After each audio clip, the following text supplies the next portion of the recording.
Welcome to ReShoot 360 Tutorials. Today, we will see the video filter Tornado. Before starting, select a 360 photo or a 360 video you would like to edit. Now, select the preset video. Select the type of social network you target. For example, select the preset Instagram. Select the video filter Tornado. You can see a preview of your final video and you can modify some parameters of the filter. The filter has a predefined duration, so you cannot change the duration. Starting rotation parameter defines the rotation of the little planet when starting the video.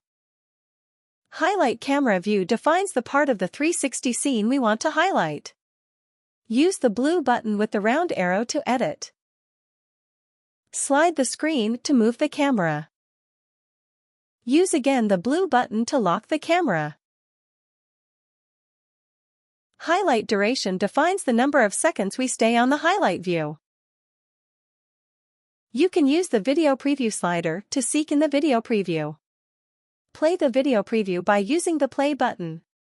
You can pause the video preview by clicking again on the screen.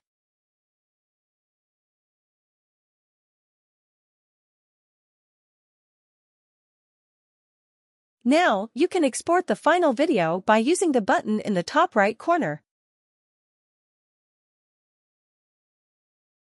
Your video is saved on your device in the album ReShoot 360. You will find even more options to edit your 360 media with the editor. Thank you for watching and have a good day.